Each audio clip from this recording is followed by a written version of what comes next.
దీంట్లో అత్యాశయం ఉండదు, ఏంటి చెప్తాను అంటే చెప్తారు వాళ్ళు, ఇంకెక్కువ చెప్తారు నాకు. సిగ్గుపడేవాడిని కాదు పని విషయంలో. అంటే సాధారణంగా మిగతా టెక్నీషియన్స్తో పోలిస్తే ఇప్పుడు cinematographer, music director, editor, art director, fight master, వీళ్ళకు ఇచ్చినంత విలువ మేకప్ ఆర్టిస్టులకు ఉంటుందా? ఎందుకంటే ఉంటుందా? కానీ అంటే నిలబెట్టుకోవాలి. నాకుంది కదండి విలువ.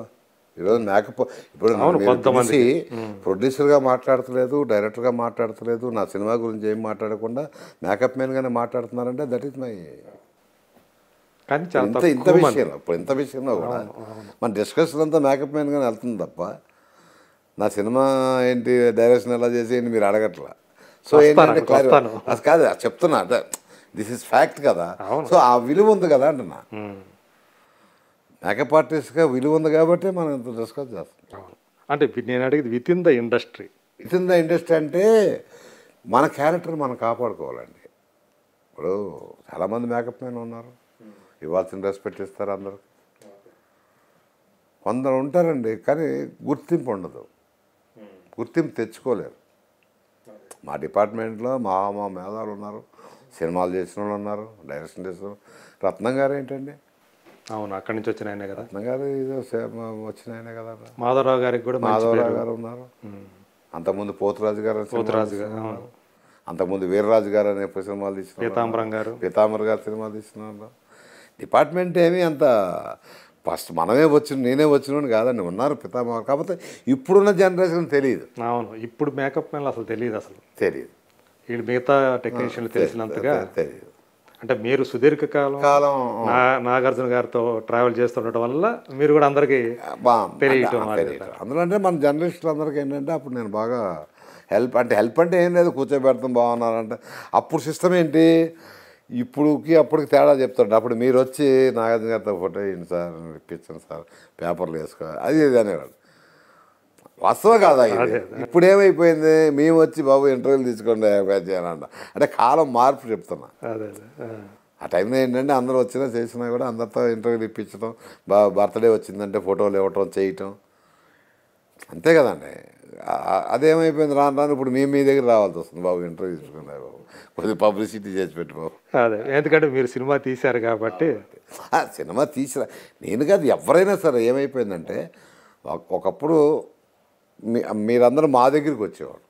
అప్పుడు సితారా కానీ, జ్యోతి చిత్ర కానీ, పత్రిక వాళ్ళందరూ కూడా, వీక్లీస్ వాళ్ళంతా కూడా వాళ్ళంతా వచ్చి ఫోటోలు ఇవ్వండి, అది వాస్తవం చెప్పేది. మళ్ళీ ఫ్రంట్ పేజీలో బ్లోపో కావాలి ఇవన్నీ చెప్తున్నా, మళ్ళీ కోపాలు వస్తాయి కదా చెప్తున్నా. అటు ఇప్పుడు ఏమంటే తిరిగింది కాలం, అంతే. ఏం పెద్ద కాలం మారుతూ ఉంటుందండి. ఇప్పుడు మొన్న ప్రభు కానీ, చాలామంది వినాయకరావు కానీ, వీళ్ళందరూ ఎందుకు గుర్తుపెట్టుకున్నారంటే మనం అప్పటి నుంచి నేనంటే 25 ఏళ్ళ నుంచి చూస్తున్నారు. కానీ పోనీ మీకు కూడా తెలుసు కదా, చంద్ర అంటారు, పెద్ద ఇది కూడా ఉన్నది కదా. అదే కానీ అదే మీరు అన్నట్టు కొంతమంది ఆ గుర్తింపు తెచ్చుకుంటారు. బట్ రెమ్యూనరేషన్ పరంగా చూసుకుంటే ఇప్పుడు బాగానే పర్వాలేదా? అంటే మీ కాలానికి ఇప్పటికి పెరిగిందా? 200% పెరిగిందండి రెమ్యూనరేషన్. 200% మేకప్ ఆర్టిస్టులకి. ఇప్పుడు మా కాలంలో నేను అసలు చెన్నైలో ఉన్నప్పుడు ఎంత అండి, 250-300 రూపాయలు. ఇప్పుడు హీరోయిన్ మేకప్ మ్యాన్కి నేను నెలకే 250 రోజుకి బేటా మీరు అనేది. ఓకే, నాకు బేటా రోజుకి 200. ఇప్పుడు బేటా 1200-1300. అంటే సంవత్సరాలు గడిచినాయి కదా. గడిచింది అదే అంటే నాకు సంవత్సరాలు గడిచిన మార్పు అనేది ఉంది అని చెప్తున్నా. ఇప్పుడు సరిపోద్దాను అట్లా అంటే హీరోయిన్ మేకప్ మ్యాన్కి వచ్చి నా సినిమాకే 5000 ఇచ్చా, నా ఏ డ్రెస్సర్కి 5000, బాయ్కి 12,000. ఓకే, హీరోకి కూడా అంతే. సో ఏంటి, మేము 5000 తీసుకోవాలంటే అసలు మా సమస్య, అసలు మా కాళ్ళు చేతులు వణికిపోయాయి 5000 ఇస్తే. కాలాన్ని బట్టి పెరుగుతాయండి రేట్లు పెరుగుతాయి. ఇప్పుడు కూడా ఏంటంటే ఇప్పుడు బాగా సినిమా అయిపోద్దాం 5000 కంటే. అప్పుడు 5000 అవ్వదులేండి, సినిమా అవ్వదు, కానీ 40,000-50,000 సినిమాకి వచ్చింది ఓవరాల్గా. ఓకే, అదే ఇప్పుడు 6 నెలలు ఉండేది, 7 నెలలు ఉండేవి అప్పుడు సినిమాలు. నెలకు 15 రోజులు అట్లా ఉండేది.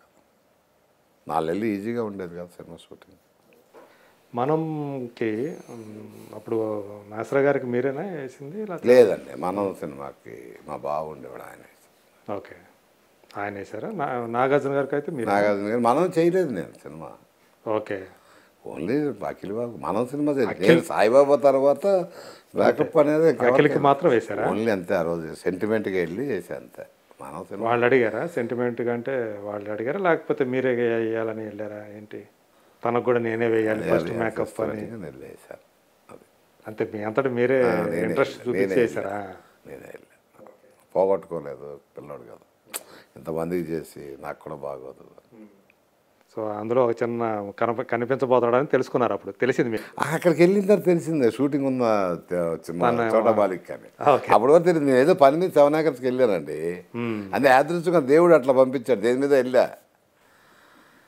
అంత నాగేశ్వర గారు కూడా మాట్లాడారు. అంత ఆ రోజు నాగేశ్వర గారితో మాట్లాడతాం, బాబుతో మాట్లాడతాం, మళ్ళీ నాగేశ్వర గారితో చివరి రోజు అదేదో యాదృచ్ఛికంగా జరిగింది అట్లా. సో ఇప్పటికీ ఆ పిల్లలు కూడా మిమ్మల్ని అదే ఆధారంతో చూస్తుంటారా? అన్నారు. పిల్లలే కాదండి, అన్నపూర్ణ స్టూడియోలో కూడా. అంటే అన్నపూర్ణ స్టూడియో అంటే ఆల్మోస్ట్ మందే అంత స్వతంత్రత ఇప్పటికీ ఉంటుందా మీకు అది ఆ గౌరవం అక్కడ? ఇప్పుడు ఉంది కదండి, ఇప్పుడు ఎందుకు లేదు, ఉంది. అలానే చంద్రబాబు నాగార్జున గారి దగ్గర మానేశారని చెప్పి గేట్లు ఏం మూసారు కదా. ఇప్పుడు అంత వర్క్ అక్కడ చేసుకున్నారా? పోస్ట్ ప్రొడక్షన్ డబ్బింగ్ అంతా అక్కడే, డబ్బింగ్ అంతా అక్కడ. Okay. Editing dubbing Annapurna studio. కాకపోతే మ్యాక్సిమం నేను అక్కడే, ఓపెనింగ్ అక్కడే, టీవీ షోస్ అక్కడే. అన్నపూర్ణ స్టూడియోస్ తోటి కూడా మీకు మంచి అనుబంధం ఎట్లా ఉండకుండా ఉంటుందండి. స్టూడియో కట్టినప్పటి నుంచి ఉన్నాను కదా. అన్నపూర్ణమ్మ గారు ఎలా ఉండేవాళ్ళు? నన్ను అన్నపూర్ణ అమ్మతో నేను ఎక్కువ ర్యాంపు లేను అమ్మతో. ఎందుకని? మేము ఇంటికి వెళ్ళేవాడిని కాదండి, షూటింగ్ పని వరకు. అంటే అసలు ఇంటికే లేదండి, స్టూడియోలో ఆ పని చూసుకొని మళ్ళీ ఇళ్ళకి వెళ్ళేది ఉండదండి. ఇక మా అమ్మలమ్మతో కానీ వాళ్ళతో కానీ వెళ్ళినప్పుడు అమ్మ బాగున్నాను, ఇప్పుడు కానీ బాగున్నావు చంద్ర అంతా, అంతేగాని.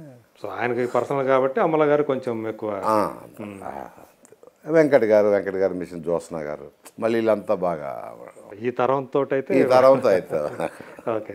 అలాగే సుప్రియ గారు ఏదైనా హెల్ప్ కావాలన్నా చేసిన, చంద్ర ఏం కావాలో తీసుకోవాలి. సుప్రియ గారు కొంచెం స్ట్రాంగ్ ఉమ్మని అనుకుంటా కదా. డెఫినెట్గా ఉండాలి కదండి, మరి అంత సీఓగా చేస్తున్నప్పుడు స్ట్రాంగ్ లేకపోతే ఎట్లా? స్టూడియో అంతా తనే ఎక్కువ చూసుకుంటారు కదా. స్టూడియోని ఎంతమంది ఛాన్స్ నడపాలంటే డెఫినెట్గా స్ట్రాంగ్ ఉండాలి. సామ్రాజ్యం స్ట్రాంగ్గా ఉండకపోతే మరి అందరూ ఆడుకోరు. డెఫినెట్గా ఉండాలి. మీకు అన్నపూర్ణ స్టూడియోకి సంబంధించి ఏమన్నా గొప్ప అనుభూతులు ఏమైనా ఉన్నాయా? ఆ స్టూడియోతో అనుబంధం? గొప్ప అనుభూతులు అంత జరిగినాయి ఏం లేవండి. ఆయనతో ట్రావెల్ చేయటమే గొప్ప అనుభూతి. అప్పటి నుంచి ఇప్పటి వరకు కూడా ఇంకా ట్రావెల్ చేయడం గొప్ప అనుభూతి కదండి. దీనికంటే ఇంక అక్కడ ఏమి ఉంటే పొద్దున్న వెళ్తాం, షూటింగ్ చేసుకుంటాం, వస్తాం అనుకుంటే మా ఎంత కామ్ గోయింగే కాప పెద్ద ఉండవు, ఏముంటాయి బ్యాడ్ పొజిషన్ ఏముండదు, గొప్పగా ఏముండదు. ట్రావెల్ మీ కెరీర్లో ఆ ఫ్యామిలీని పక్కన పెడితే అక్కినేని ఫ్యామిలీని చాలామందికి చేశారు మీరు. ఆ తర్వాత కాలంలో అంటే మీకు ఎంతోమంది మీ చేతుల మీదుగా తొలి మేకప్ వేసుకొని స్క్రీన్ మీదకి వచ్చి, ఆ తర్వాత కాలంలో మిమ్మల్ని గౌరవించకపోతే బాధపడ్డ ఘటనలు ఏమైనా ఉన్నాయా? మిమ్మల్ని పట్టించుకోకపోవటమో? ఇప్పుడు ఉన్నాయండి, చాలా ఉన్నాయి. ఇప్పుడు నేను ప్రొడ్యూసర్ డైరెక్టర్ అయిన తర్వాత ఉన్నాయి. అంటే మీ వాళ్ళ హెల్ప్ కోసం వెళ్తేనా? ఉన్నాయి కానీ అవి నేను ఓపెన్ అవ్వలేను, అవి మనసులో పెట్టుకోవాల్సింది. ఓహో. అంటే మీ సినిమా తీశారు, కొంచెం దీనికి ఇది చేసి పెట్టండి అని అడగడానికి వెళ్ళారు మీరు. ఇది ఏదన్నా అనుకోండి మీరు, ఇప్పుడు మన హెల్ప్ ఉన్నప్పుడు మనం ఉన్నప్పుడు దేనికన్నా అది మనం బయట పెడతాం కరెక్ట్ కాదు. కానీ మీ మనసు డిఫరెంట్గా బాధ ఉంటుంది కదండి. నా కొడుకు కదండి, ఎంతోమందికి చేసినోడిని. చంద్రబాబు వచ్చి వాళ్ళ కొడుక్కి నేను అదే వేరే హీరో అనుకోండి, మా అబ్బాయి కదా, ఎంతోమందిని హెల్ప్ చేసినోడిని.